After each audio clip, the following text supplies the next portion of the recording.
Some roads are said to be haunted, some are reported to have a strange atmosphere about them, and others seem to swallow people whole, causing these missing people who mysteriously disappeared never to be seen or heard from again. The Flinders Highway stretches from Townsville to Australia's Pacific coast across Queensland to Cloncurry.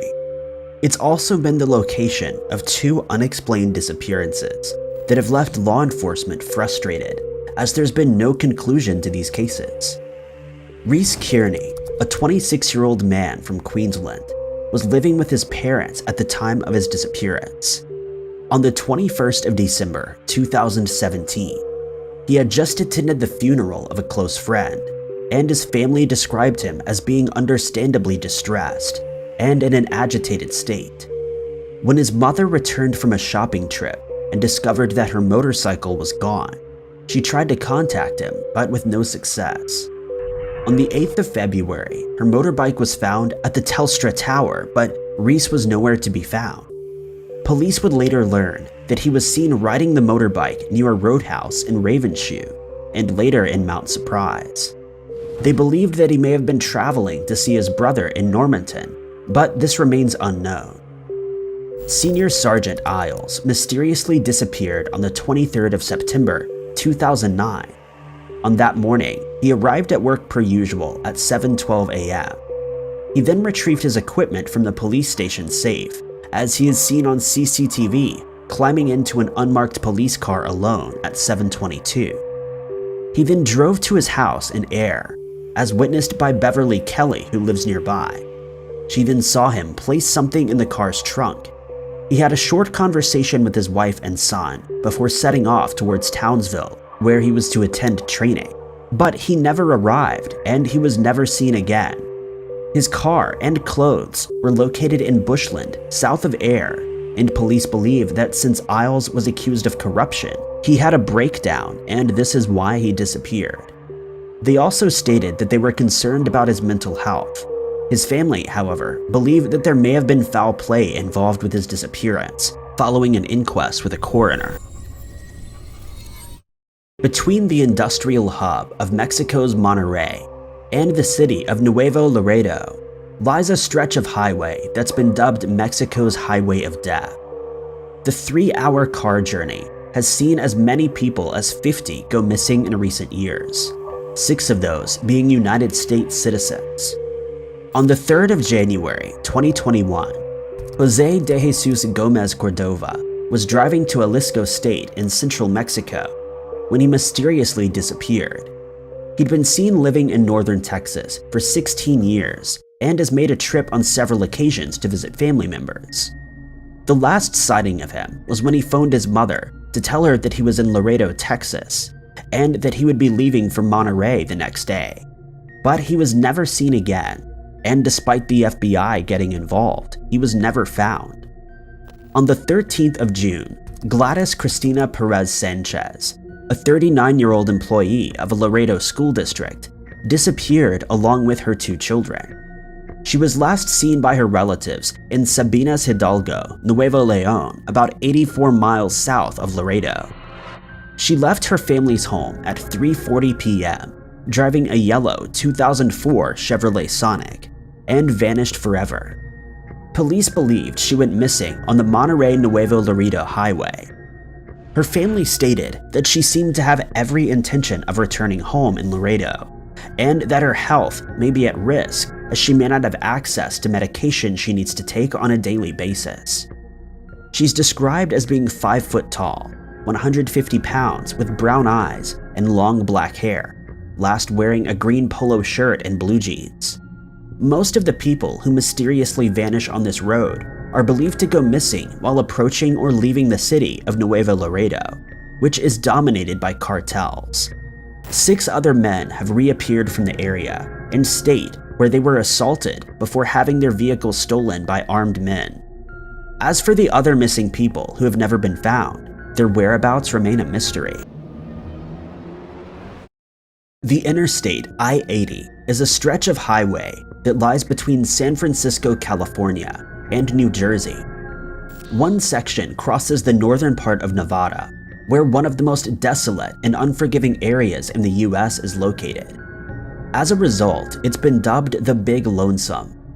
On the 14th of February, 2006, 62-year-old Judith Cassida disappeared from that very road. That morning, she'd written a note to her husband, stating that she was not happy with the state of their marriage and that she was leaving him. She then climbed into her white 1991 Mazda pickup truck and took off, but no one knows where to. It's believed that she was most likely traveling to Oregon to visit family, but this has not been confirmed. The last time she was seen was at a McDonald's in Nevada, where she'd stopped to get some food. Her truck would be found a few weeks later in March, where it was abandoned on a strip of dirt road off the Pumpernickel Valley exit 205 near Nevada. It had a full tank of gas, was in perfect working order, and was not stuck in any way. No signs of a struggle were found near the vehicle, and only one set of footprints were found that led back to the highway. This baffled police, as she seemingly had no reason to get out of her truck or to head to the highway for help. She has still not been found. In May of 2011, Army Specialist Joseph Bushley was given a new assignment, and he was supposed to catch a ride to Fort Carson in Colorado. But before he could travel there, he disappeared. He'd been out on a drive before heading to the airport, where he ran out of fuel and called a fellow soldier to give him a hand. They had a 4-minute conversation on the phone, and since then, he's never been heard from again. The car that he was driving was found in the spot where it ran out of gas, along with the baseball cap that he was wearing. His father maintains that the military knows more than they're letting on, but they are adamant that Joseph has gone AWOL. He also claims that the Tooele County Sheriff's Department knows something, but has remained silent.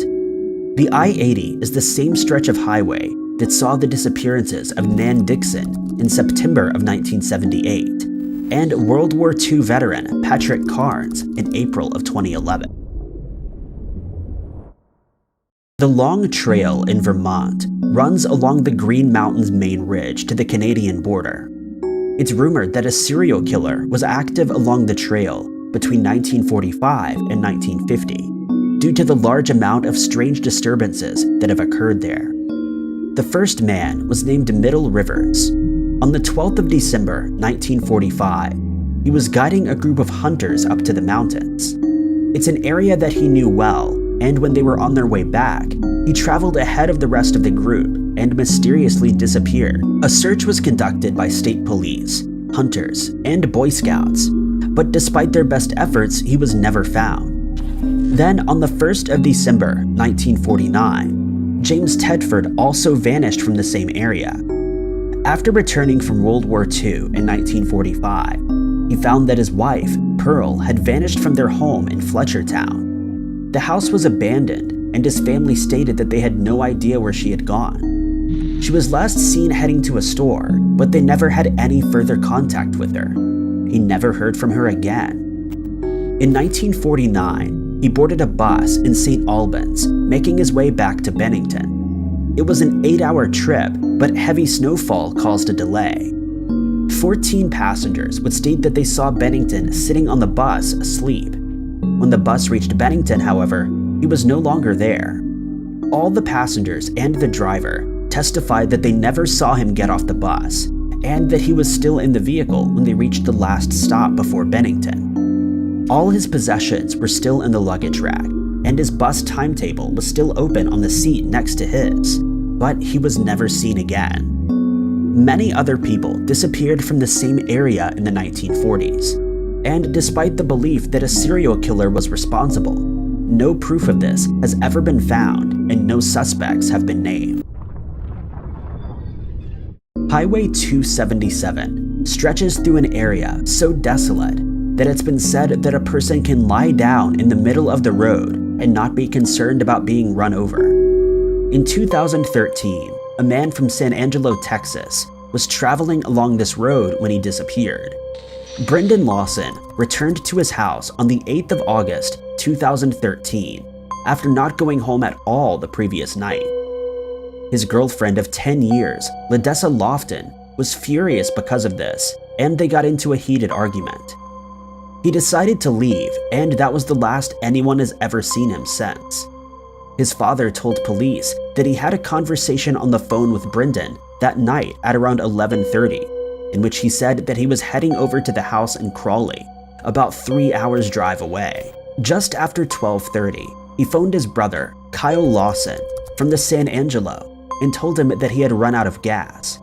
He stated that 3 people were chasing him out of town. When Kyle asked who he was talking about, he replied that they were Mexican men from the neighborhood. Kyle asked if he'd been using an illegal substance that was causing him to hallucinate, but he said that he wasn't. He then traveled to Brandon's house to fetch a gas can and headed out to help his brother along with his wife at the time. The 2 brothers kept phoning each other, but Brandon would only say a few words each time before hanging up.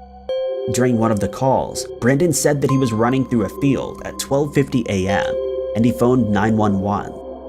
A recording of the call is hard to understand, but it's said that Brandon sounded distressed, telling the dispatcher that he'd run out of gas and he was in the middle of a field and needed help in a hurry. When asked if he needed an ambulance, he said that he didn't, but he needed the police.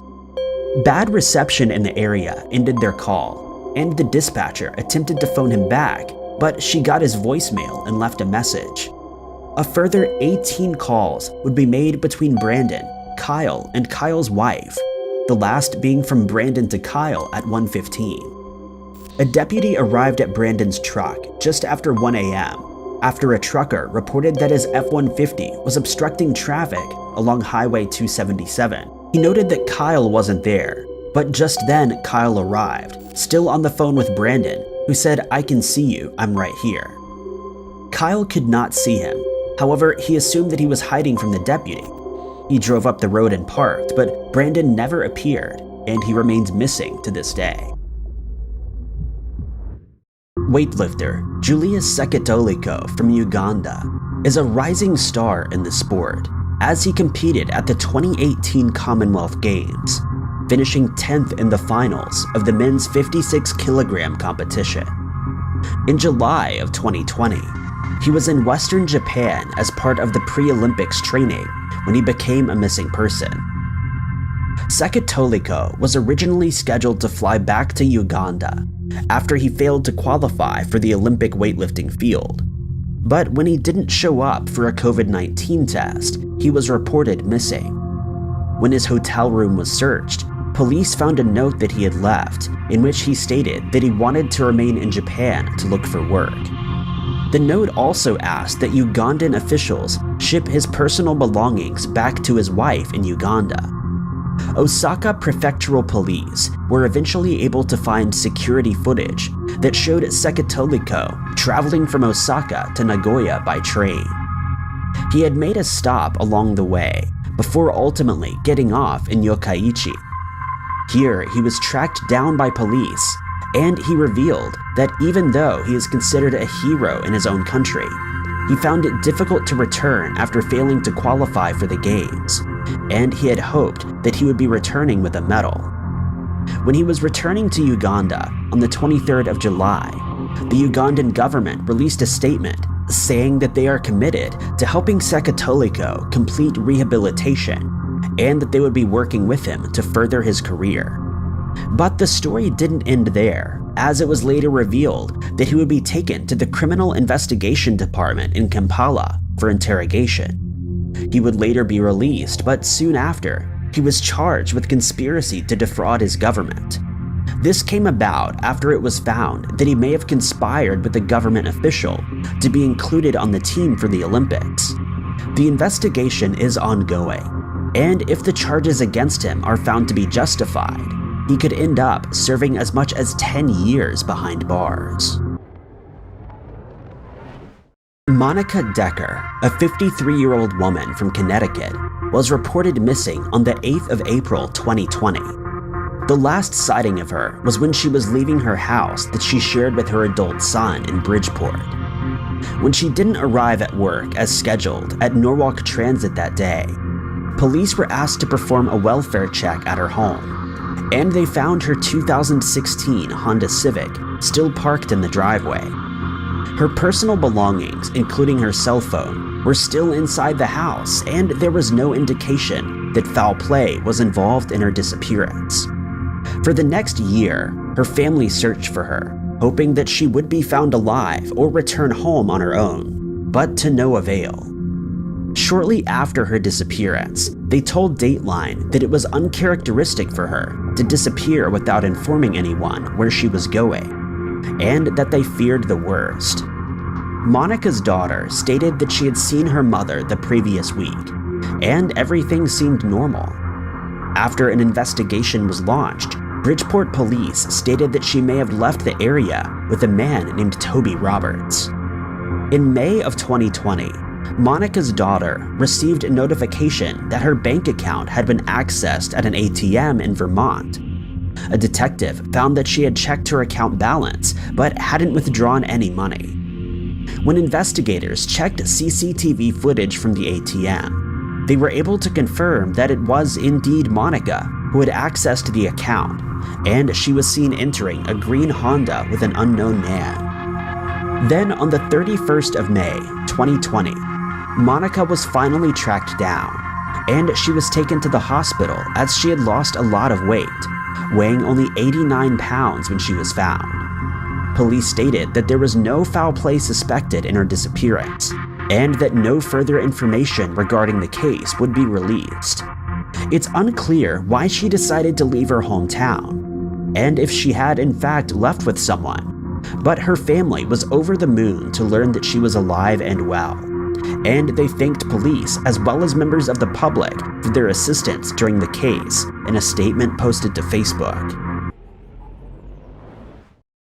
On the 25th of November, 2020, U.S. Forest Service officials found a vehicle in the parking lot of a campground in the Diamond Fork area of Spanish Fork Mountains in Utah. When the car was searched, they found camping equipment and information that led them to the identification of the missing woman, whose name has not been released. The area was immediately searched by the Utah County Sheriff's Office, but they were unable to locate her, and investigators feared the worst. Police then received telephone information that led them to believe that she was in Colorado, and her car as well as her camping equipment was impounded, as it was believed that she had abandoned them. Over the next few months, the Utah County Sheriff's Office attempted to find out who her family was so that they could be informed of her disappearance, but they were unable to identify anyone. Deputies then contacted her coworkers, who told them that she'd been struggling with her mental health. Then on the 2nd of May, 2021, a sheriff's office sergeant traveled back to Diamond Fork along with a nonprofit aerial search organization in an attempt to find out if she was still in the area. A drone was deployed, but soon after it was launched, it crashed. The sheriff's office then headed out on foot with the pilot to search for the drone, and as they scoured the area, the sergeant and pilot spotted a tent pitched nearby. At that very moment, the tent's zipper opened and the woman stepped out into the open. She told the sergeant that she had willingly stayed in the area and that she had been foraging for moss and grass in order to stay alive. She was able to access water from a nearby river that she had stumbled across. She was taken to a local hospital for a mental health evaluation, and police released a statement saying that she would probably return to the site after being released from the hospital, as it isn't against the law for her to be there of her own free will. They also told her that they would make Utah County Sheriff's Office resources available to her if she felt that she needed them. Husband and wife Ian Irwin, age 72, and Carol Kuparski, age 77, were staying in a cottage in the Iverness Sea Haven area, where they were having a vacation in February of 2020. They were supposed to check out on the 15th, but they failed to do so. Their cottage was checked, but the couple was nowhere to be found. When Marin County Sheriff's investigators looked for clues in the cottage, they found that the couple's clothing, wallets, phones, and their car were still there.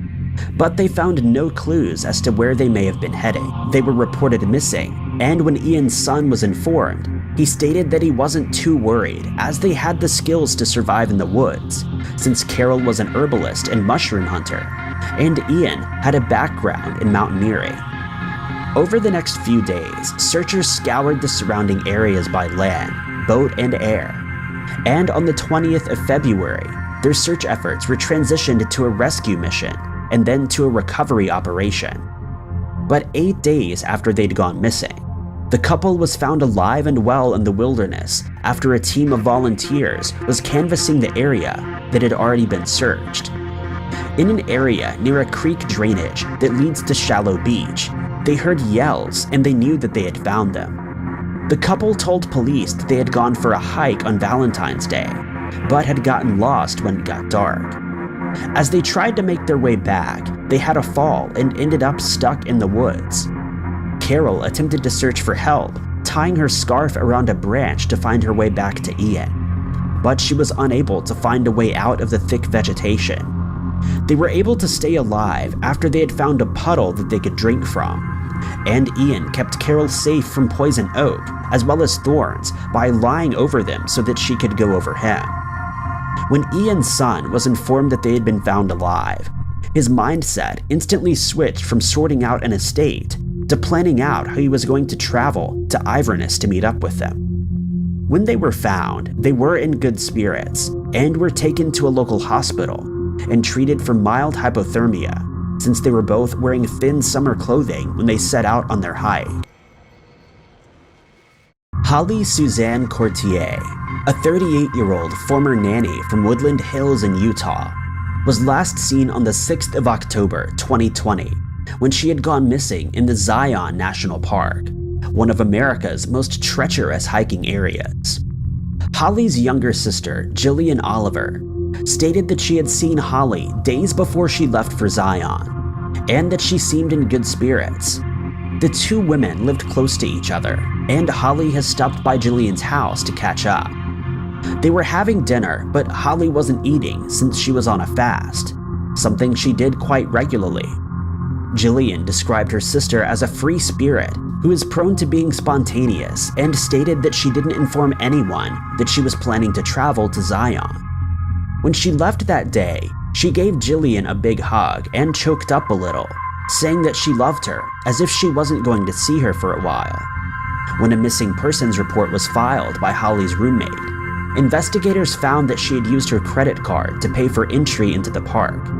It was then discovered that she'd failed to show up for her scheduled shuttle, and a search was launched. Jillian traveled to Zion to aid in the search, and for 6 days she received updates, but Holly remained missing.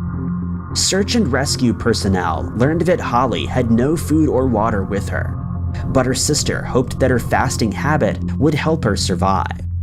But 12 days after going missing, rangers were informed by a park visitor that they'd seen Holly while they were out hiking. They immediately made their way to the area and discovered that she was still there, alive but struggling. She had no gear with her to help with the expedition, and hadn't done any planning before heading out.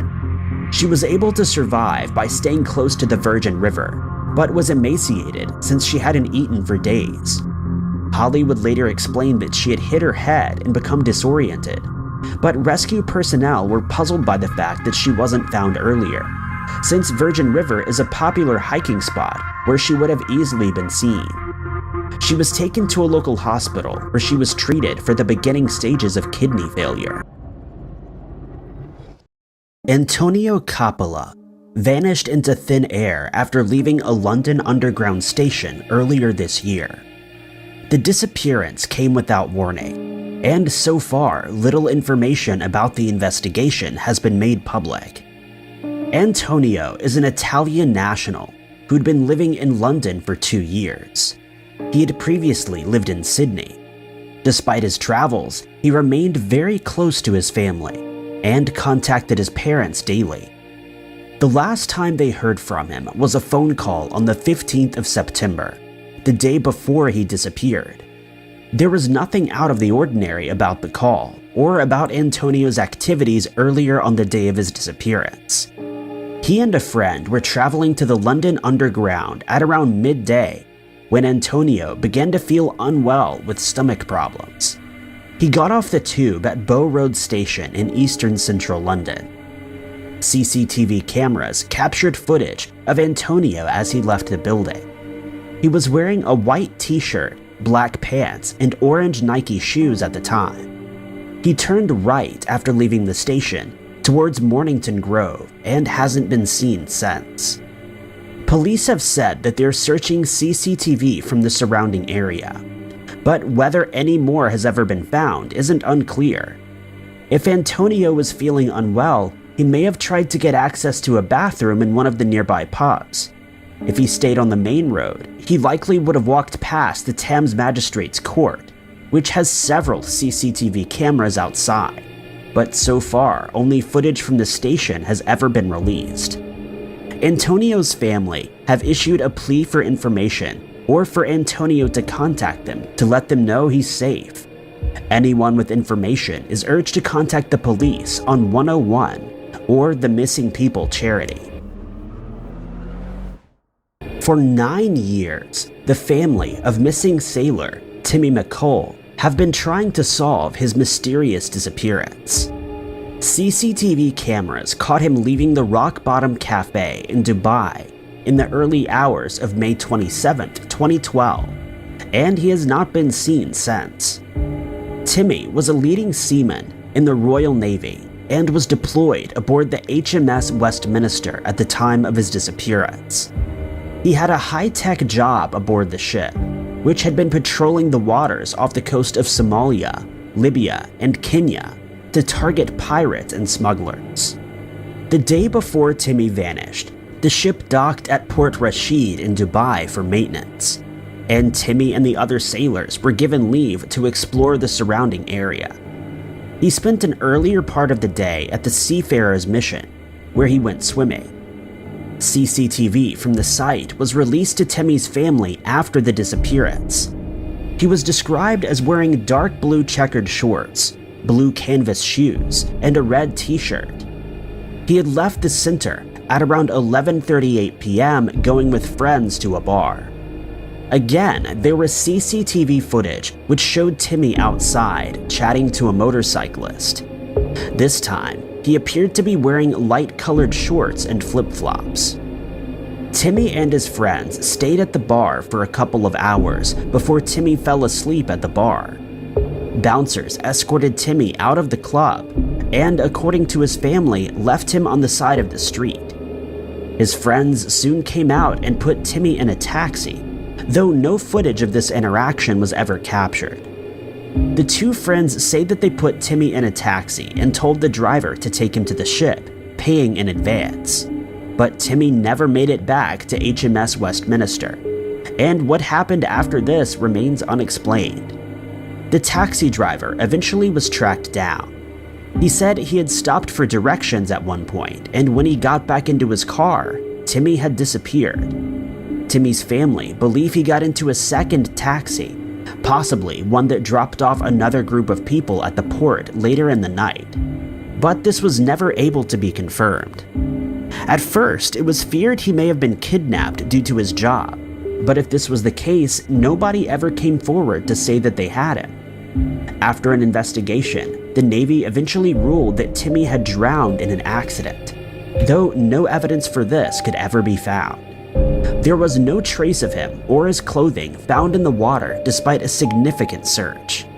Timmy's family have questioned the conclusion and urged for the case to be re-examined so they can finally get some answers for this mysterious disappearance. Lao civil society campaigner Sombat Sombat disappeared in December of 2012 in what Amnesty International describes as a forced disappearance. He was following his wife home from work when he was stopped in what was allegedly a routine traffic stop. But things quickly diverged from the normal and into a mystery that remains unsolved.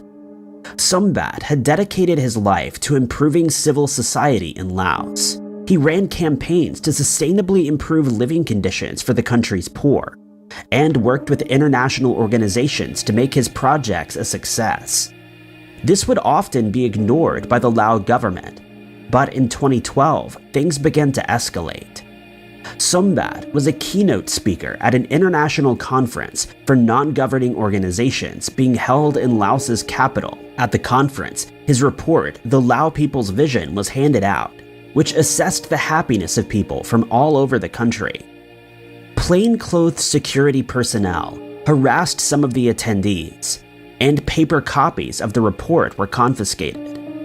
After the conference, a prominent activist working in the country was expelled, but things would get much worse for Sombat.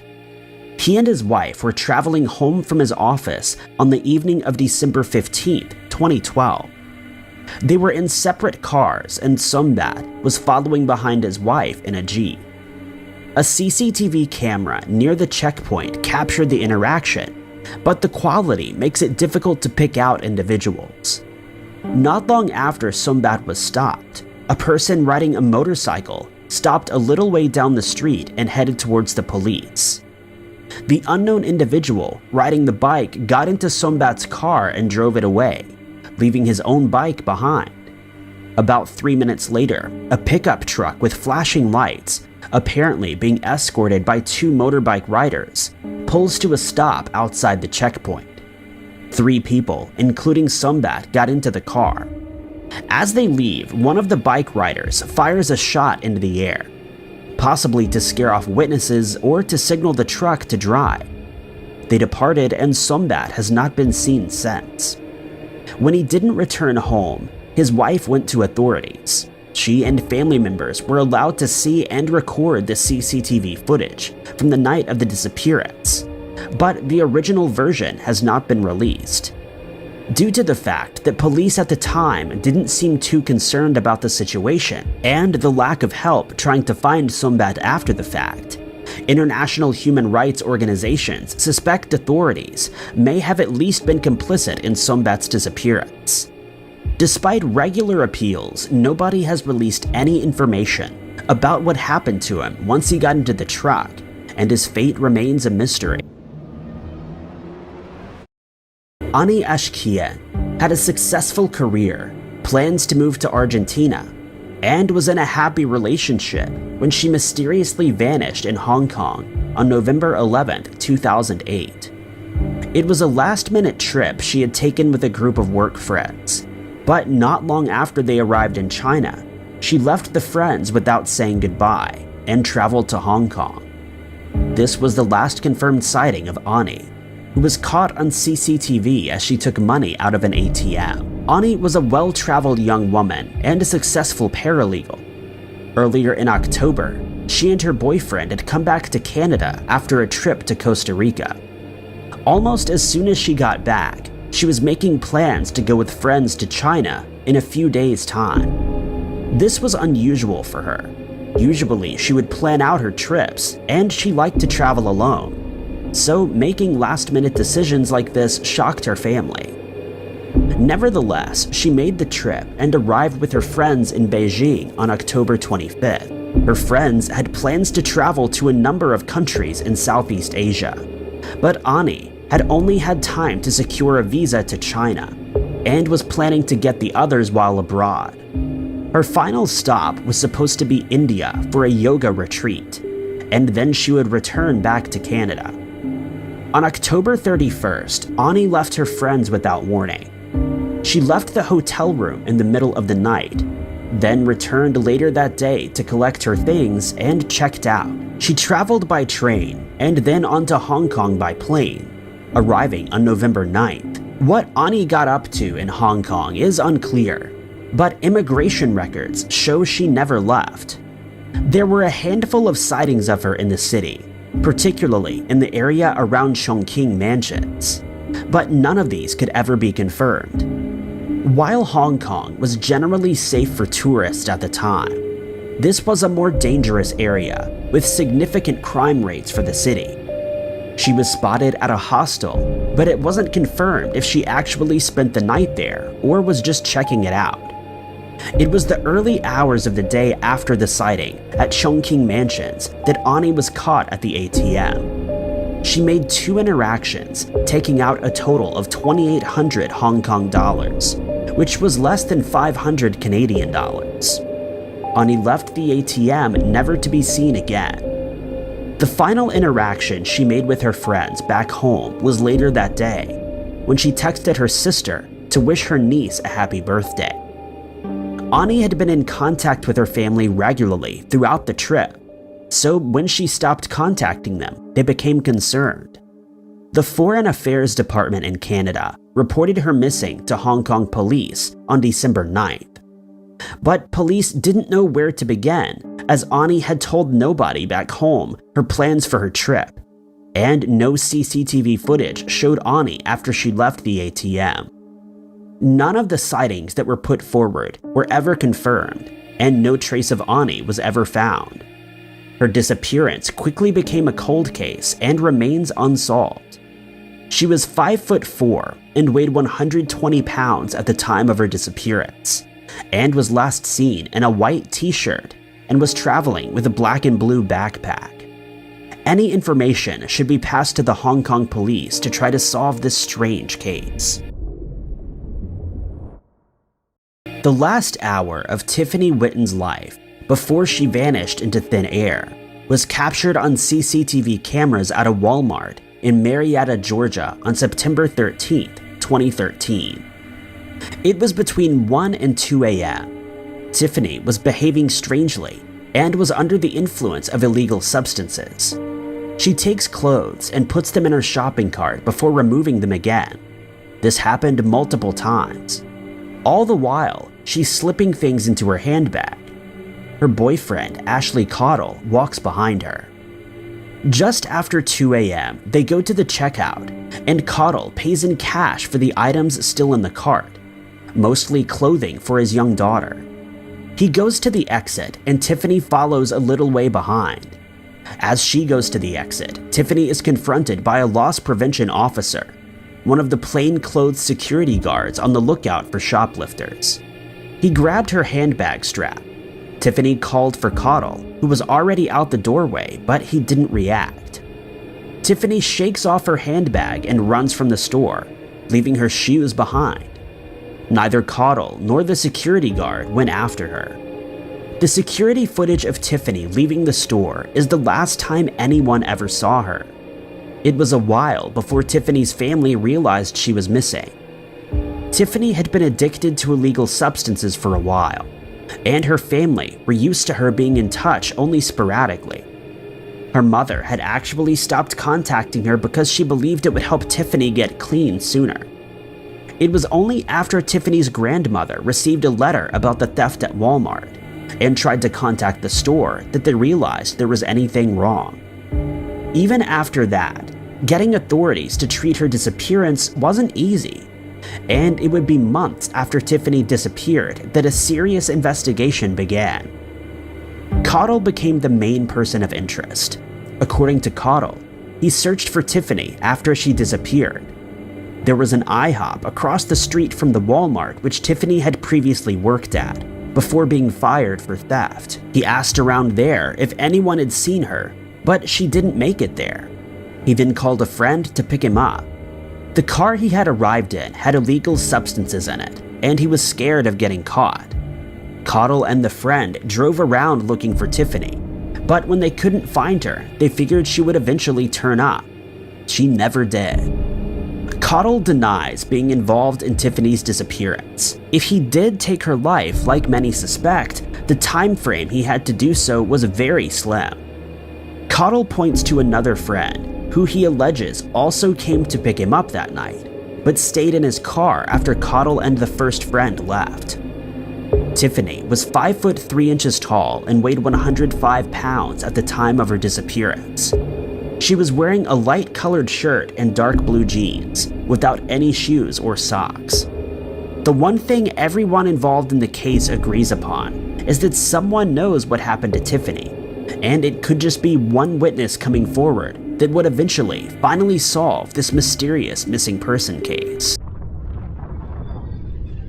The case of Emma Filipoff is one of the most mysterious disappearances caught on CCTV that we are still unable to explain 9 years later. 26-year-old Emma mysteriously disappeared on November 28, 2012, from the Empress Hotel in Victoria, British Columbia. At 7:17 p.m. that evening, the police were called to the Empress Hotel after calls came in about a woman walking barefoot on the streets near the hotel. After a 45-minute exchange, Emma told the police that she didn't want to put her shoes back on and taking a walk while she waited. The police concluded that Emma was fine and was in no danger and allowed her to go on her way. This was the last time that Emma was ever seen alive. Her disappearance shocked those who knew her, and the investigation dug up some troubling events in the days before her disappearance.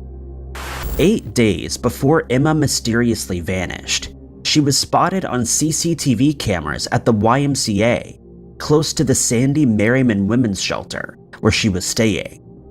In recent years, Emma's mental health had declined significantly, and the staff at the shelter noticed a huge behavioral change in Emma before her disappearance. Staff reported that she'd become increasingly paranoid and began moving furniture out of her room because they were talking to her and making noises. This piece of CCTV footage is the one that anyone who has come across Emma's case will have viewed, and it provides a troubling insight into her disappearance. On November 20th, 2012, Emma can be seen entering and leaving the building 4 times within a 14-minute window. She appears paranoid, nervous, and peers out from the doors as if she's hiding from someone or something. In the footage, Emma is seen fidgeting and constantly looking over her shoulder. Unfortunately, Emma never told her friends this person's name, and the investigators were unable to find any clues as to the person's identity. When Emma failed to return home to the shelter, the staff contacted Emma's mother, Shelley, who was already on her way to Victoria, British Columbia. When Shelley arrived and there was still no sign of Emma, the Victoria Police Department was called, and an investigation was officially opened. Since that cold November evening, there has been no sign of Emma Philipson. In December of 2012, a prepaid credit card that Emma had bought was used by an unknown man that was later cleared of any involvement after telling police that he had found the card on the side of the road.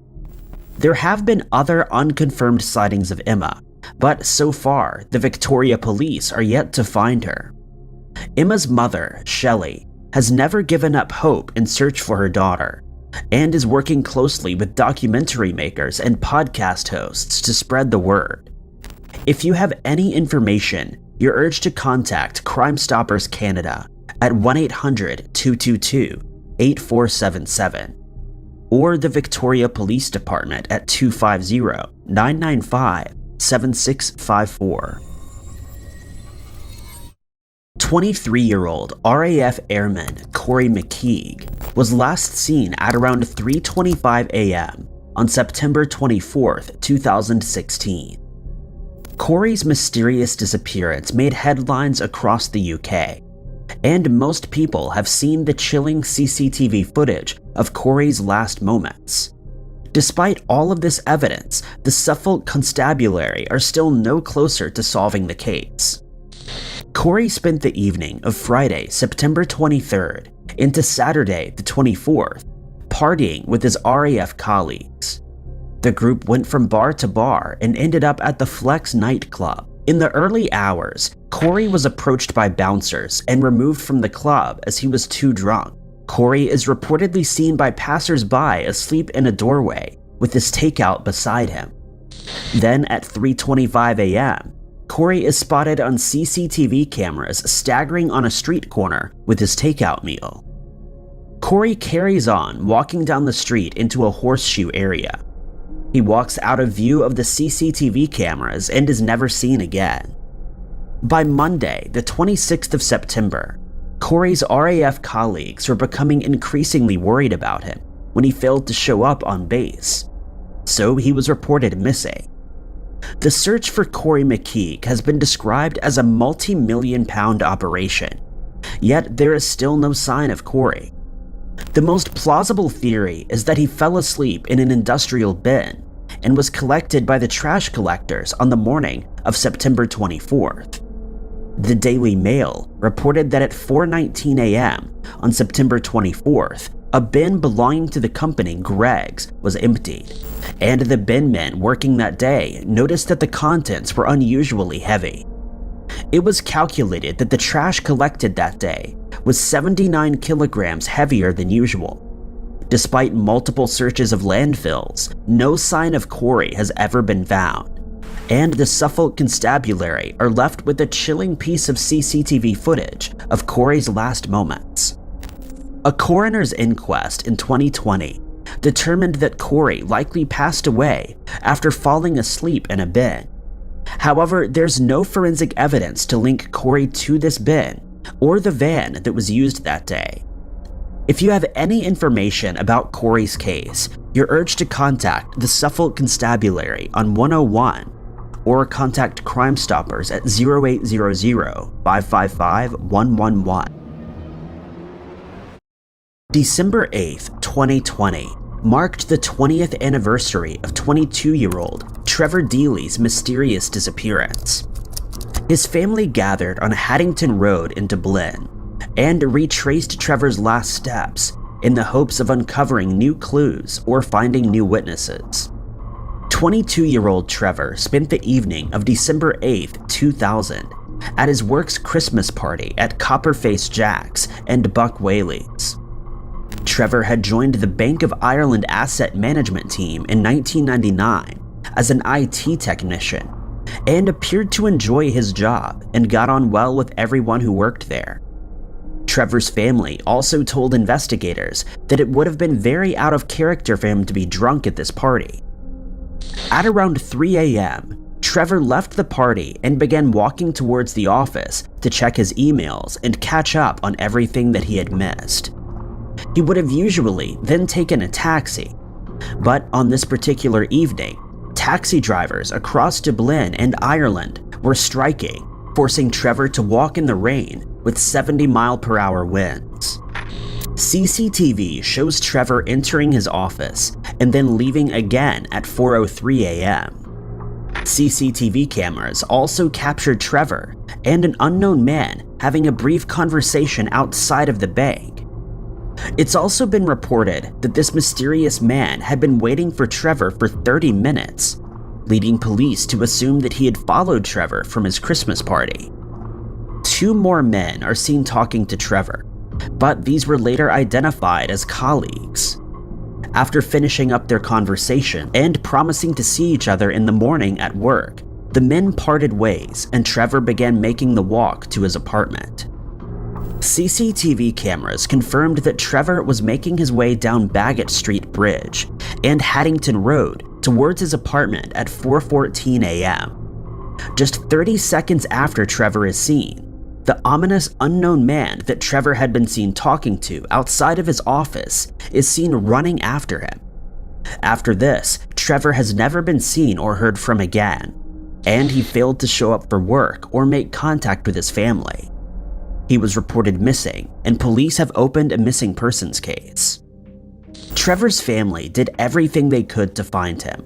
They conducted their own searches, handed out leaflets and flyers, and even called his phone non-stop, hoping that he would pick up.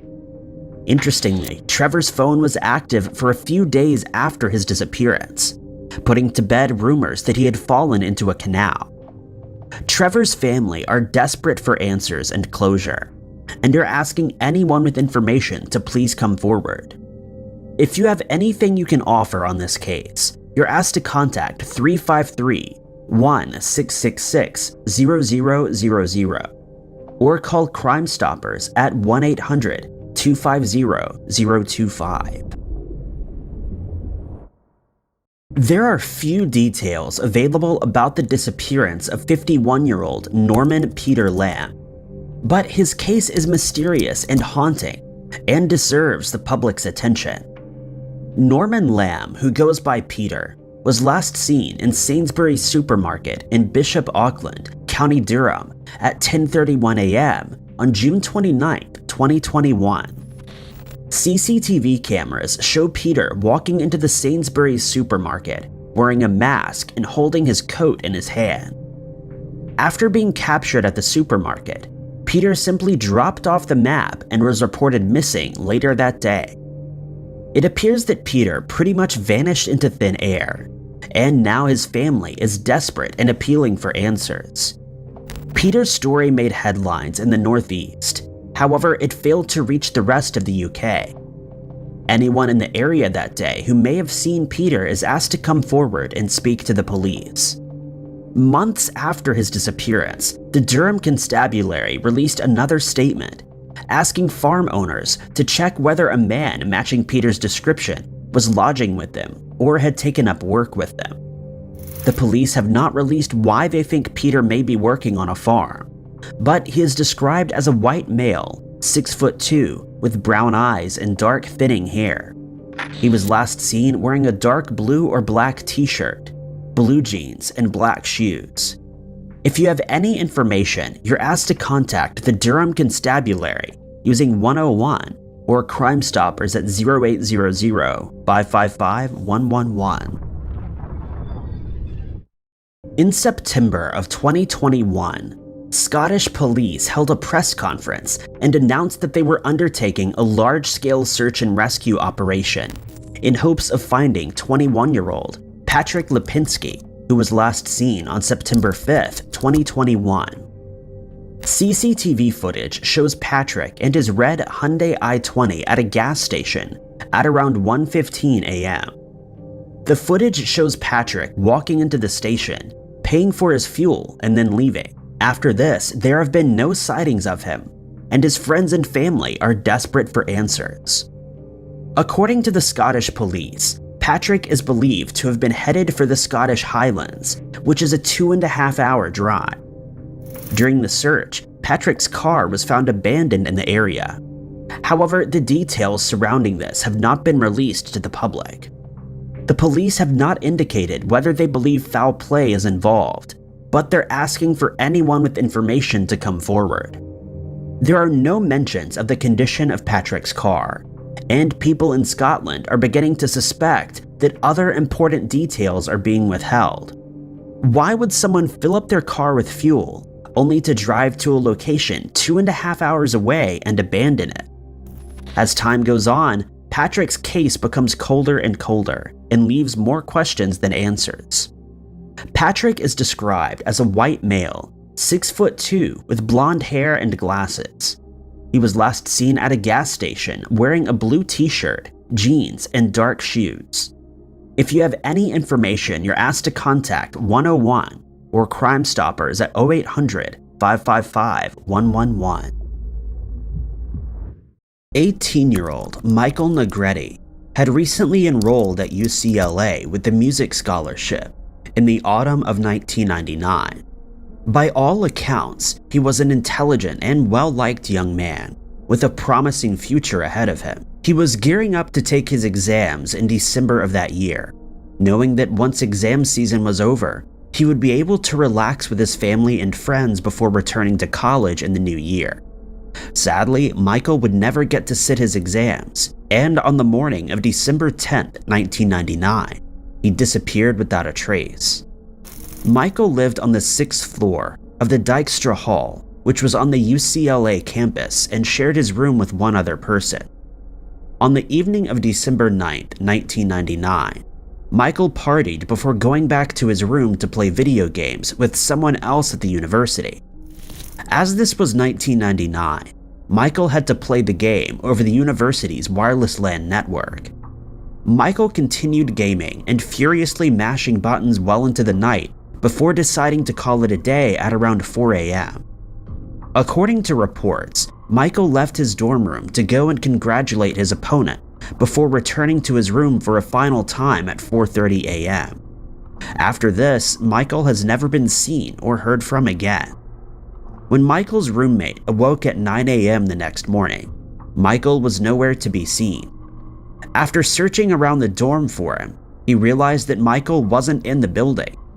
His roommate noted that his clothes, keys, shoes, wallet, and his instrument had all been left behind too.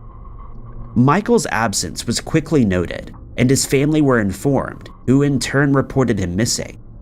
A wide-scale search of the UCLA dorms was conducted, but there was no sign of Michael. During the investigation, witnesses came forward and reported seeing a strange man in his 30s with a stocky build walking around Dykstra Hall around the time that Michael was last seen. Despite a sketch being circulated and numerous appeals, this unidentified man never came forward, and it's not clear what his connection is to Michael's case. For years, Michael's case has remained dormant, and in the absence of evidence, we're left to theorize. In the days after Michael went missing, sniffer dogs were able to track his scent to Sunset Boulevard and Bellagio Street, but nothing else ever came of this. In 2013, Michael's brother, Steve, stated that Michael had been experimenting with substances in the weeks prior to his disappearance, and that he believes Michael left his dorm under the influence of something and crossed paths with the wrong person. Other theories suggest that Michael left his dorm and fell into a construction area, as the dorms in UCLA were undergoing major constructive work at the time.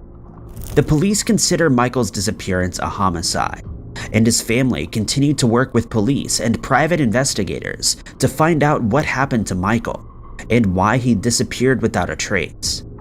Anyone with information is asked to contact the UCLA Police Department at 310-825-1491 or the Los Angeles County Sheriff's Department at 323-890-5500. Edward and Stefania Andrews were a popular couple within the community of Arlington Heights, Illinois. Arlington Heights is a wealthy suburb of Illinois, and in the 1970s, it was home to well-to-do socialites and successful businessmen. Edward and Stefania were two such people, making a name for themselves within socialite circles and their careers. Edward worked as a bookkeeper and manager for a manufacturing firm based in Chicago, while Stefania worked as a credit investigator. Stefania was also a member of the Women's Auxiliary Beverage Institute, and on May 15, 1970, the pair attended a cocktail party hosted by the Women's Institute at the Sheraton Hotel in Chicago. Upon their arrival at 5:30 p.m., the couple seemed to be happy and ready to party the night away. However, this good mood quickly diminished. According to other partygoers, Edward looked ill and complained that he was hungry, and began behaving strangely, staggering from side to side. By 9:30 p.m., the Andrews decided to call it a night, heading back to their 1969 Oldsmobile that had been parked in the hotel's parking garage. This is where Edward's and Stefania's behavior took a dramatic shift. Edward began stumbling to his car, which alarmed the valet, who thought he might have been under the influence.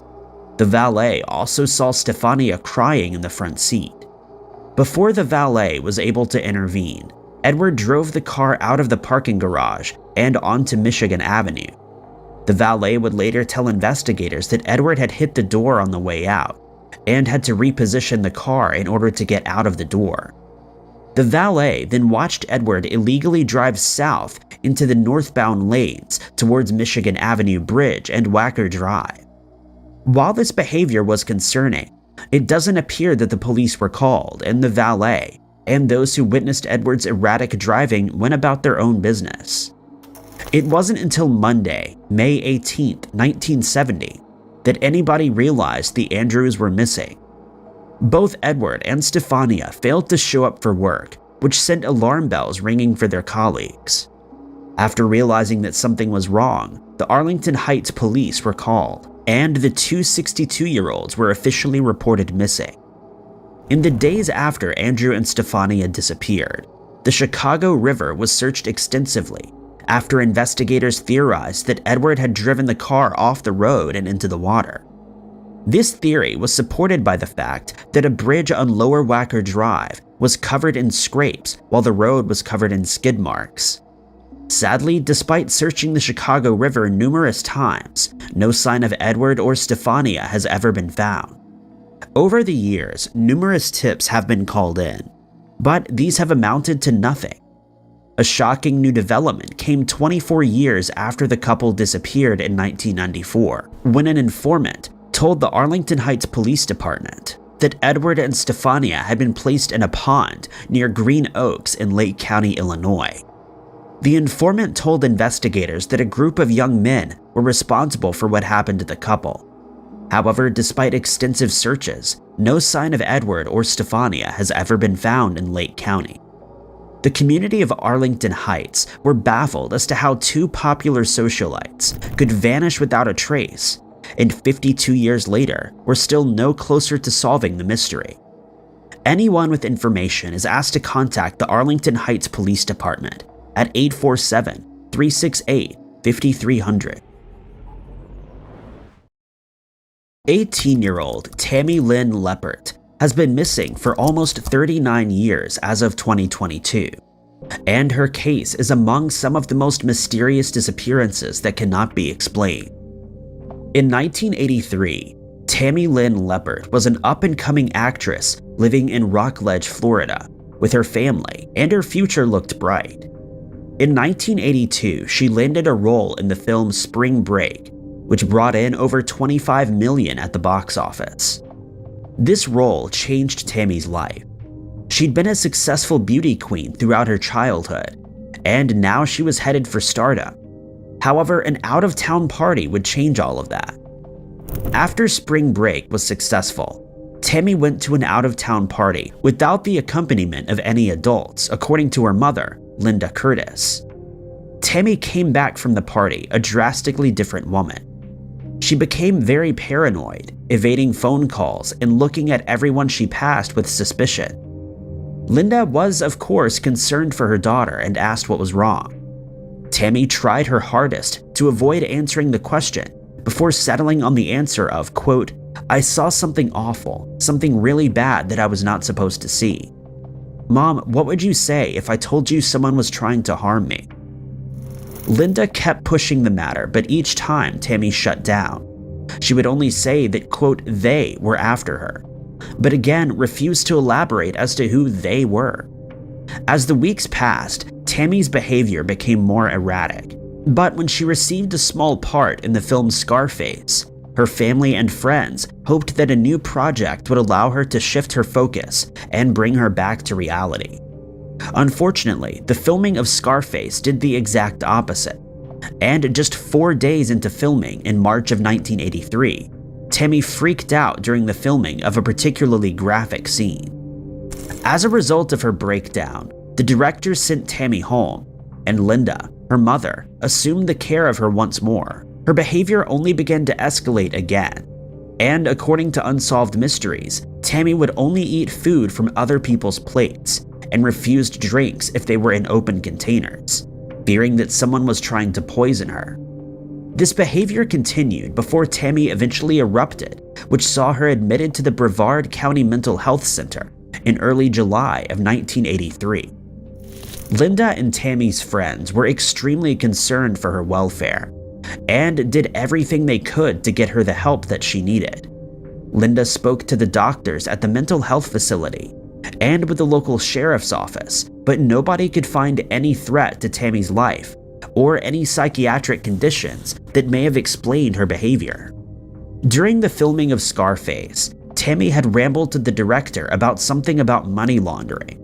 However, the director wasn't able to make any sense of the conversation due to Tammy's heightened emotional state. By July 6, 1983, Tammy had been released from the mental health facility, and it appeared that things had calmed down. On the morning of July 6th, Tammy and her friend, Keith Roberts, jumped into Keith's car and headed towards the beach. According to Keith, he and Tammy got into an argument on the way to the beach, and Tammy asked to be let out of his car.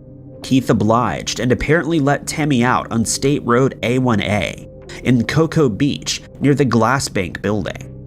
Bizarrely, Tammy left behind her bag, purse, and identification, something that she would have needed to make the 5-mile journey home. It appears that Keith has never disclosed what the two argued about, or why Tammy was so insistent to get out of the car. After getting out of the car, Tammy Lynn Leppert has never been seen or heard from again, and her disappearance continues to haunt investigators. In the absence of any evidence, theories have sprung up over the years, and the most prevailing theory is that Tammy saw something she shouldn't have while she was out at the party. Her mother, Linda, believes that Tammy has either met with foul play or suffered from amnesia and is living a new life somewhere else. According to the Cocoa Beach Police Department, they received 2 calls in the years following Tammy's disappearance by a woman claiming to be Tammy, who told them she had run away and started a new life as a nurse. This is a claim that was heavily refuted by all of those who knew Tammy, as Tammy was extremely squeamish. Apparently, Linda Curtis passed away in 1995 without ever knowing what happened to her daughter. Tammy's siblings and friends now continue the fight for answers and justice. Tammy's case has been linked to serial killers, organized crime, and possibly the idea that she ran away voluntarily. However, until new evidence comes to light, it's likely that we will never know. Anyone with information is asked to contact the Cocoa Beach Police Department at 407-868-3269 or 321-868-3251. In the years since his mysterious disappearance, Lars Mittank has taken on the name of the most famous missing tourist in the world. The CCTV footage in the moments leading up to his disappearance has garnered millions of views, and 8 years later, we're still discussing his case. In June of 2014, 28-year-old Lars Mittank of Berlin, Germany, along with a group of friends, made the journey to Varna, Bulgaria for a vacation. On June 30th, Lars and his friends were drinking at a bar when Lars got into what is described as an altercation with a group of Bayern Munich fans. Lars was a Werder Bremen fan, and tensions soon flared between the two groups. After the tension fizzled out, the group left the bar. However, Lars mysteriously disappeared. It wasn't until the next morning, when he returned to the hotel, that the full story of what happened came out. Lars told them that he'd been beaten up by 4 men, the same men he had argued with in the bar the night before, but then later changed his story, saying that it was just one man who was local. There were several different accounts of what happened to Lars. Some say he was beaten while inside the bar, while his friends maintained that he disappeared after leaving the bar, but also state that he gave differing stories of what happened. Despite not knowing for sure who was responsible, his friends knew one thing, and that was that Lars was in a bad state. They went with him to a local doctor, who confirmed that he suffered a ruptured eardrum, as well as an injury to his jaw. Lars was given antibiotics and told not to fly until he had healed. His friends offered to defer their flights and stay with Lars until he was cleared to fly, but Lars declined their offers. His friends boarded their plane home to Germany, not knowing it would be the last time they ever saw him. On July 8, 2014, Lars Mittank entered Varna Airport in preparation for his return flight to Germany. In the days leading up to his flight, his mother reported that Lars had been acting strangely, calling her in a hushed whisper, telling her that people were after him. Hotel CCTV also confirmed that Lars had been acting bizarrely, showing him hiding inside the elevators and being paranoid of everyone around him. This bizarre behavior came to a head on July 8, 2014, and the events that transpired cemented Lars's case as one of the most mysterious disappearances in history. Shortly before going through security and passport checks, Lars went to see the airport doctor, who cleared him to fly. However, during the consultation, a construction worker entered the office as construction work was taking place in the airport.